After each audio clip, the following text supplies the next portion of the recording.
This is WatchVG.com and welcome to part 2 of the Songs of Faith and Devotion album review series. In this part we're going to talk about the sound of the Songs of Faith and Devotion.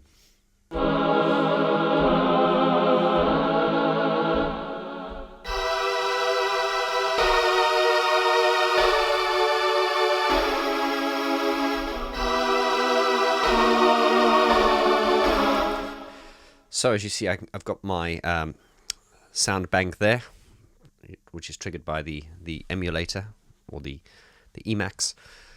And in a later episode, we're going to go into a lot of detail. As you know, I go into a lot of detail. I'm going to be showing you the keyboard parts of each member and showing you how they were mapped out, and that is for the live performances. In this episode, I want to focus on the sound, and now this follows quite naturally from part 1 where we talked about it being a different approach.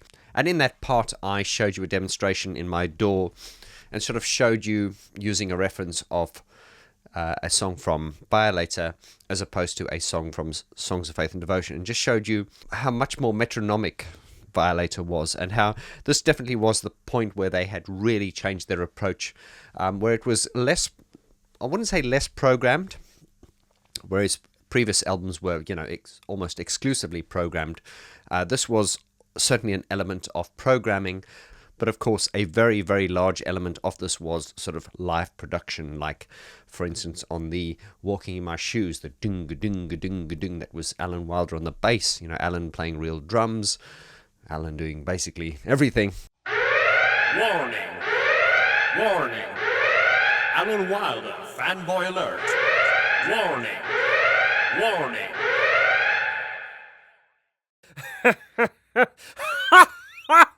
But yeah, this was really a move in a different direction, which caused friction for many, many reasons.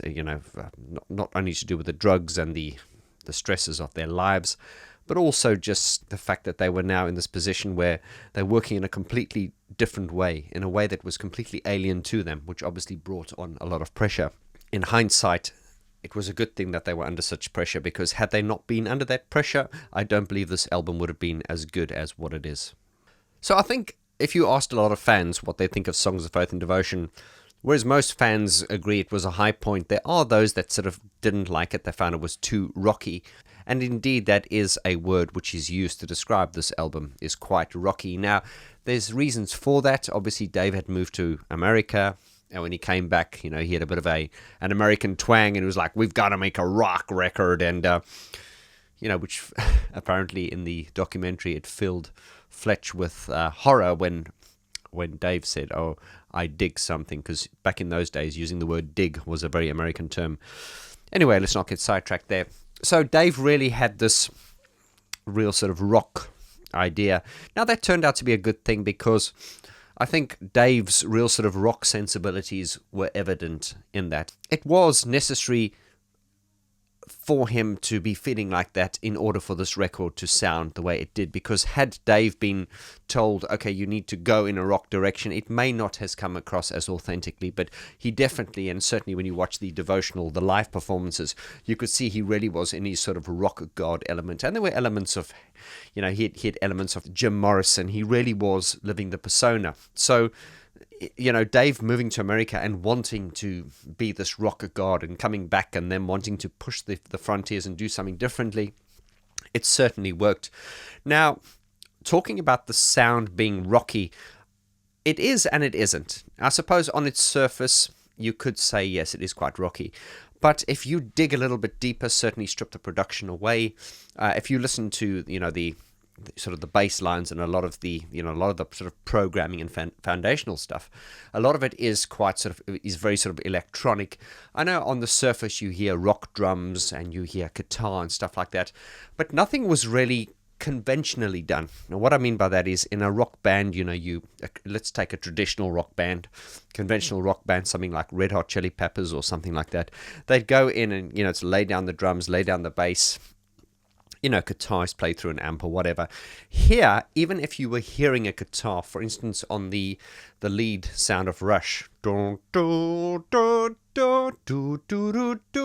that is a guitar sound, but it wasn't played directly, from the guitar through the amp, onto tape, so to speak, even that sound would have been cut up, manipulated, time stretched, and layered with other things. So there was always this need to be completely innovative with things. And check out the interview I did with Steve Lime that's coming soon, and that'll be on the YouTube channel with some extra footage here on watchvg.com. And Steve Lime's got some really insightful, footage and knowledge and memories of this, which will just blow your mind.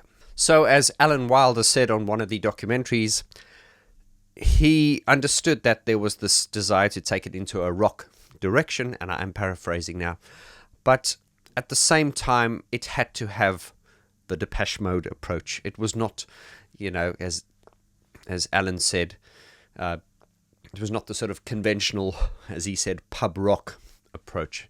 And this definitely, it's a little bit one of the reasons why I'm a lot more critical of them these days, because they have kind of got this kind of pub rock approach in some things. Certainly in this period, that was not the case.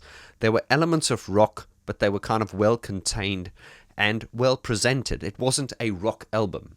It certainly wasn't. It certainly had rock elements, but, listening to it as a body of work, it certainly had a lot more depth and complexity to it. Now, that's not to say rock music hasn't got depth and complexity, but there just was the sound to this generally.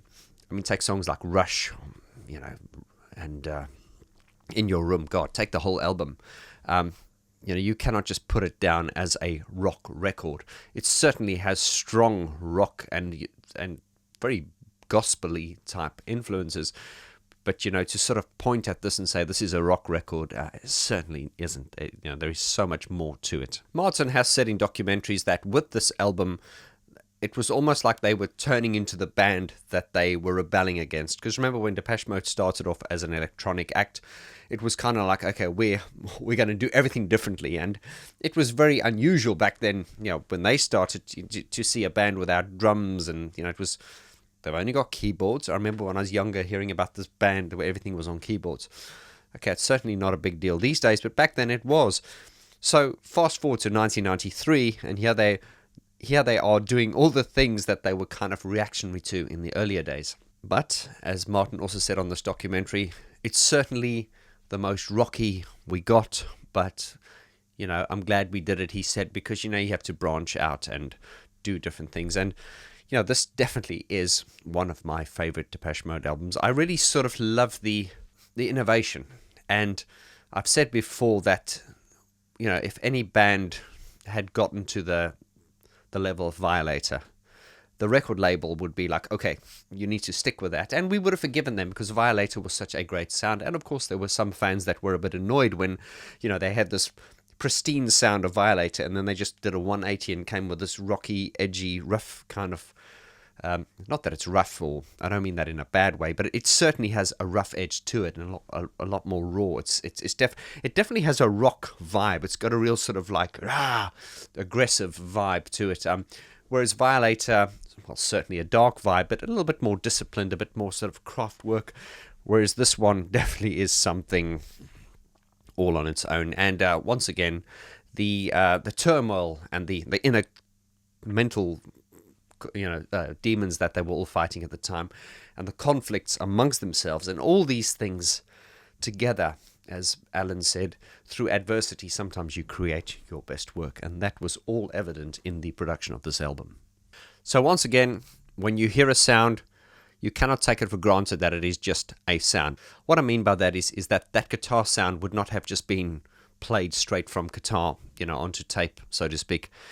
There would be a lot of manipulation and experimentation, and that definitely was the Depeche Mode approach. Remember, their approach was never use the same sound twice, and never use presets and stuff like that. And this album really was a band at their peak, because it incorporated their workflow, all the elements, all their philosophies of don't use presets, don't use the same sound twice. But then this was spurred on by Flood. As you know, in Violator, he said, well, your preconceived ideas are crap.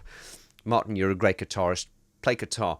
If you need to use the same sound on another song, do it if it works within context. This album really is a snapshot of where they were, and indeed every album, I suppose, was is like a snapshot of where they were at the time, but sort of like spurred on by Flood, and with the enthusiasm of Alan Wilder, behind the scenes, taking Martin's songs, which were very, very good, as they said from the demo forms, but then also taking the Depeche Mode philosophy and ideology of presenting songs in a different way, but then also incorporating rock sentiments or rock sound, but then being conscious of not sounding like everyone and pushing it in a different direction is what gave us this album, and it certainly is one of my favorite albums of all time, definitely.